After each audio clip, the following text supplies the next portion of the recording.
the Japanese Empire will surrender to the United States and its allies, ending World War II. The photograph you see behind me on turret shows you that scene on September 2nd, 1945, where you are now standing. And then over here to our left, where you see a round brass plate with a plaque in the middle with a chain around it, that's where the surrender table once stood. And on that table were placed the two instruments of surrender, one copy for the Japanese, an identical copy for the Allies. There would be 12 signatories who will wind up signing those two documents. You see that table behind me to the left here in the photograph.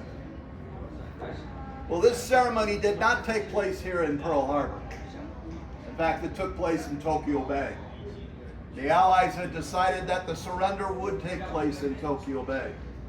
And now something like 257 U.S. and Allied ships will safely join the Missouri at anchor in Tokyo Bay with Mount Fuji in the background.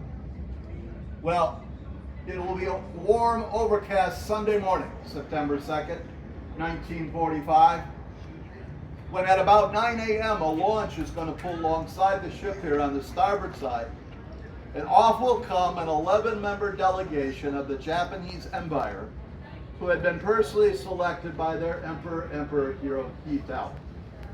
That 11-member delegation will come up onto the deck of the Missouri, circle around, and they're going to come up this set of stairs, much like you just did, and they're going to stand approximately right here. And you see them all the way over here to the right in the photograph. Well, it's now 9:02 a.m. on September 2nd, 1945, when three gentlemen come down that set of stairs like these folks are doing right now. At the top of the stairs was a cabin that belonged to Admiral William Bull Halsey, who was commander of the 3rd Fleet. This was his flagship. He'd invited two gentlemen to join him in his cabin at the top of the stairs, General Douglas MacArthur and Fleet Admiral Chester W. Nimitz. When the Japanese delegation has finally made it up here on the deck that morning, those three gentlemen will descend that set of stairs, approach our surrender table, in which now a microphone has been placed, which you see right here. And MacArthur will first invite the chaplain of the ship, Chaplain Roland Falk, to give a brief prayer of peace. And then MacArthur will take the microphone and he'll give a short speech where he'll talk about justice, tolerance, rebuilding, and sowing the seeds for peace. He was very magnanimous, and it so impressed the Japanese delegation, particularly the young man right in the middle of the group there, number 27, with the silk top hat and a briefcase under his arm. His name is Toshikazu Kase. Mr. Kase is an aide to the Japanese foreign minister and one of the English translators, who, by the way, had received at least part of his education at Harvard University. Well, he was so amazed by MacArthur's speech because, see, MacArthur's speech was neither vindictive nor talking about punishment for the Japanese people and the Japanese nation. In fact, MacArthur is talking about reconciliation, bringing nations back together in peace after World War II. Mr. Kase could not believe his ears. So much so, he would later write a memoir in English entitled Journey to Missouri. Well, then General MacArthur will call upon the two senior Japanese delegates to come forward and sign the two documents on the table, number 22 and number 24. Number 22 is Foreign Minister Mamura Shigemitsu. He is the senior member of the delegation. He will be the only civilian who will sign that day. Everybody else will be a general or an admiral. He will come forward, sign both documents on behalf of the civilian government of Japan and the emperor himself, Emperor Hirohito, and step back. Then number 24 will come forward. His name is General Yoshijiro Umezu. He is the chief of the Imperial General Staff. He's the most senior military and army officer of the Empire of Japan. He steps forward, signs both documents, and then steps back. Then from the other side of the table, number 1 will come forward. Have a seat. Perhaps you recognize him. That's General Douglas MacArthur. Douglas MacArthur. He's the supreme Allied commander of all the forces in the Pacific. He's going to be signing the two documents on behalf of not just the United States, but all 9 Allied nations who fought against the Japanese Empire during World War II. He's going to put 6 pens down on the surrender table. His intentions are to use all 6 of those pens to sign his name on the two documents on the table and to give all 6 pens away. First 2 pens that he uses to sign with, he hands to 2 gentlemen he had asked to step forward with him, number 2 and number 3. Number 2 is Lieutenant General Jonathan Skinny Wainwright. Number 3, Lieutenant General Arthur Percival. Number 2, Wainwright was an American officer captured at the Battle of Corregidor in the Philippines. Mm-hmm. Number 3, Percival, British officer, captured at the Battle for Singapore.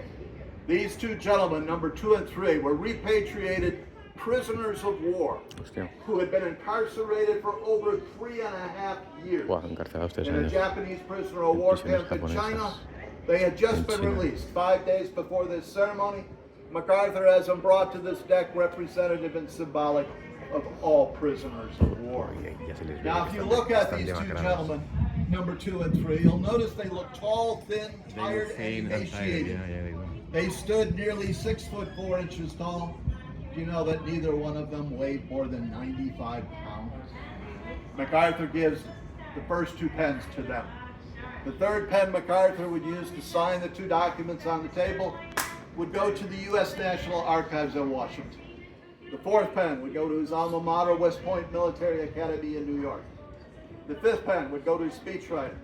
The 6th pen, which had actually been a gift to him from his wife, Mrs. Jean MacArthur, he would return to her as a memento of the occasion.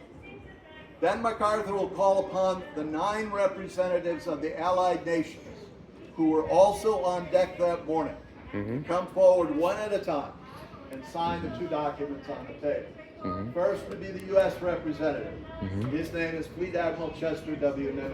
Nimitz. He is commander-in-chief of all the naval el comandante en jefe de toda la flota naval By the americana. way, you folks all met Fleet Admiral Nimitz when you came on our property today. He's that 7-foot-tall statue. There'll be 8 other delegates who will sign from the Allied nations. They will come from China, the United Kingdom, the Soviet Union, Australia, Canada, France, the Netherlands, and New Zealand. After all 9 of those men sign these 2 documents on the table, MacArthur will approach the microphone one last time, concluding the ceremony with these remarks, almost a prayer. Let us pray that peace be now restored to the world, and that God would preserve it always. These proceedings are closed. With that, the Japanese delegation is quietly led off the ship. This ceremony had lasted exactly 23 minutes. 23 minutes to end nearly a decade of blood, carnage, the loss of millions of lives. The greatest loss of human life in recorded history. Historians tell us that nearly 69 million people will die in World War II. 69. Of that 69 million, 50 million will be civilian. En el mundo entero. 19 million 50 civiles. will be 19 combatants. millones. Ladies and gentlemen, where you see this plaque sitting on the deck marks the spot where World War II will end.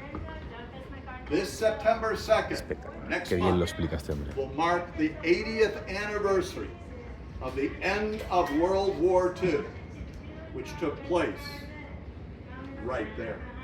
Wow. We will be having a number of ceremonies on board the ship that week. Well, for most of the world, they did not know what took place on this deck that morning of September 2nd, 1945. There was no live TV feed, hadn't been invented. There was no live radio feed. No. It would take MacArthur to seek out a special radio broadcast where he will tell millions the following words. Today the guns are silent. A great tragedy has ended. A great victory has been won. The skies no longer rain death and the seas bear only commerce. Men everywhere stand uprightly in the sunlight, and the world is now entirely and quiet.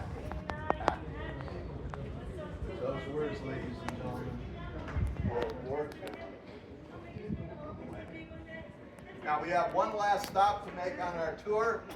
Bueno, aquí lo que dice es USS Missouri, dice sobre este lugar, sobre este lugar en en la cubierta. I'll say Dave's group, and we'll meet over here in a couple of minutes.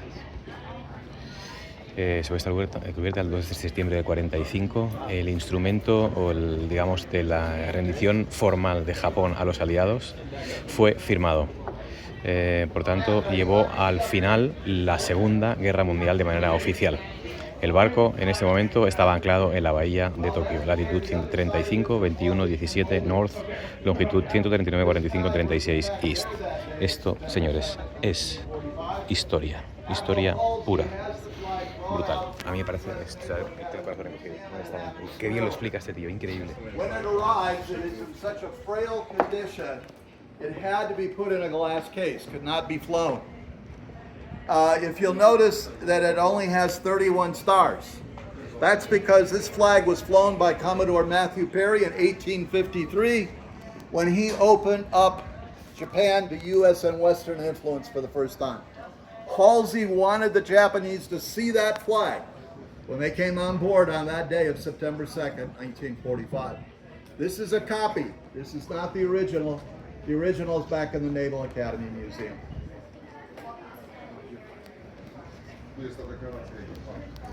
Okay, what you're seeing here are copies of the two documents that were signed that day. The gray canvas is the Japanese copy. The black leather is the Allied copy. Down below you see a photo timeline of the 12 signatories in the order in which they signed. Starting with the two Japanese delegates on the far left, followed by General MacArthur, Fleet Admiral Nimitz, and then 8 other Allied representatives. Now the question is often asked, if these are copies, where's the originals?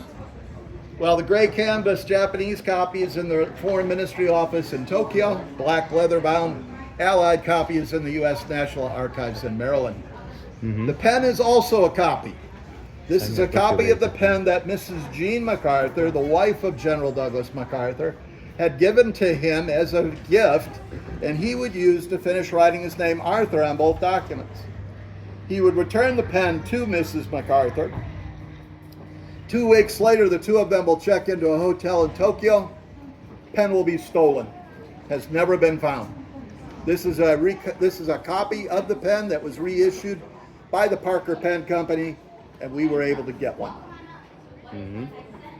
Y lo firma Nimitz, lo firma el representante de China, que evidentemente firma con caracteres chinos, lo firma United Kingdom, lo firma la Unión Soviética, lo firma Australia, Canadá, lo firma Francia, Holanda y lo firma Nueva Zelanda.